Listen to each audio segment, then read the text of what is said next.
Hi friends, అందరికీ నమస్కారం. ఈరోజు వీడియో ఏంటన్నది మీరు తమ్మునేలు చూడగానే మీకు అర్థమైపోయి ఉంటుంది. ఈరోజు మనం ఎంతో పవిత్రమైన చారిత్రాత్మకమైన పుణ్యక్షేత్రానికి వచ్చాం. అదే భద్రాచలంలో. మనకైతే ఫోన్స్ అలవ్ లేవు.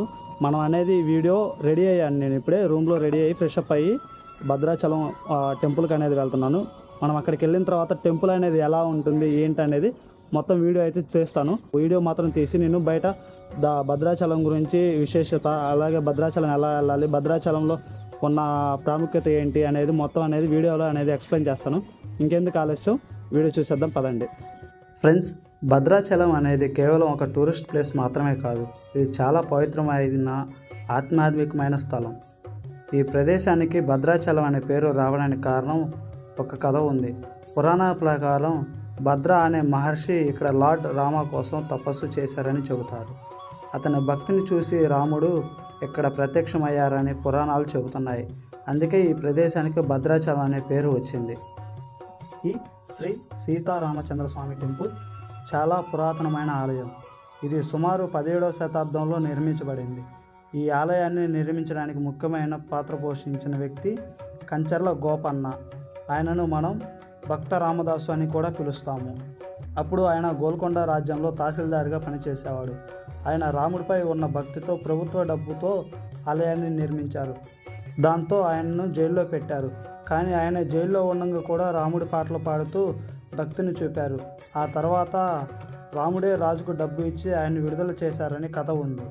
భద్రాచలం గురించి చెప్పాలంటే ముఖ్యంగా చెప్పాల్సింది శ్రీరామనవమి. ప్రతి సంవత్సరం ఈ శ్రీరామనవమి రోజున ఇక్కడ సీతారాముల కళ్యాణం చాలా ఘనంగా జరుగుతుంది. దేశ నలుమూలల నుంచి వేలాది మంది భక్తులు ఇక్కడికి వస్తారు. ఈ వేడుకను టీవీలో లేదా మన లైవ్ మొబైల్లో కూడా ప్రత్యక్షంగా చూడవచ్చు. మీరు భద్రాచలం వస్తే ఆలయం మాత్రమే కాదు, దగ్గరలో ఇంకొన్ని మంచి ప్రదేశాలు కూడా ఉన్నాయి. పాపి హిల్స్, పర్ణశాల అనేది రామాయణంలో సీతారాములు వనవాసం సమయంలో ఇక్కడ నివసించారని చెబుతుంటారు. నేను ఈ పర్ణశాల గురించి ఒక వీడియో కూడా తీసి నా యూట్యూబ్ ఛానల్లో అనేది అప్లోడ్ చేశాను. ఇంతవరకు ఎవరైనా చూడలేదు అంటే ముందు వీడియోలోకి వెళ్ళి చూడండి. ఫ్రెండ్స్, ఇక్కడ ఫుడ్ అండ్ సేఫ్టీ కూడా చాలా ఈజీ. మంచి హోటల్స్, లాడ్జ్ అవైలబుల్లో ఉన్నాయి. ప్రసాదం కూడా చాలా టేస్టీగా ఉంటుంది. బడ్జెట్ ట్రావెలింగ్ కూడా చాలా బెస్ట్ ప్లేస్ అని చెబుతాను ఈ భద్రాచలంకి బై రోడ్, బస్, ట్రైన్ ద్వారా కూడా రావచ్చు. Near by railway station Bhadrachalam road ఉంటుంది. రోడ్ జర్నీ కూడా చాలా బ్యూటిఫుల్గా ఉంటుంది.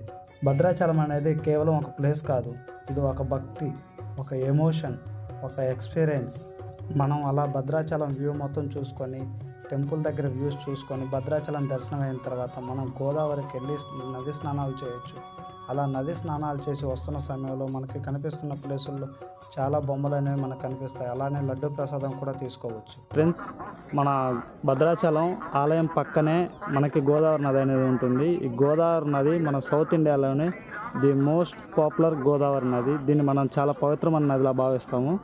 అలానే ఈ నదిలో ఎవరైనా సరే గుడికి వచ్చిన వాళ్ళు ఫస్ట్ ఇక్కడ నదిలో స్నానం చేసిన తర్వాతే ఎవరైనా సరే టెంపుల్కి అనేది వెళ్తారు.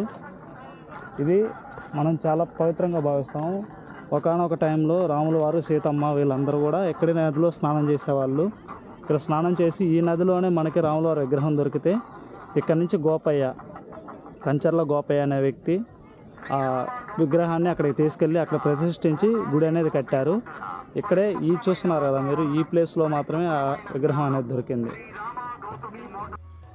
మనం ఇప్పుడు చూస్తున్న ఈ సుబ్రహ్మణ్య స్వామి టెంపుల్ గోదావరి నది ఆనుకొనే ఉంది. ఇది 200 సంవత్సరాల నాటి పురాతన చరిత్ర గల టెంపుల్. గోదావరి నదిలో దీపం వెలిగించేసి సూర్య నమస్కారాలు చేసుకొని నేనైతే దర్శనానికి వెళ్ళడం జరిగింది. ఈ వీడియో మీకు నచ్చినట్లయితే లైక్ చేయండి, షేర్ చేయండి, సబ్స్క్రైబ్ చేయండి.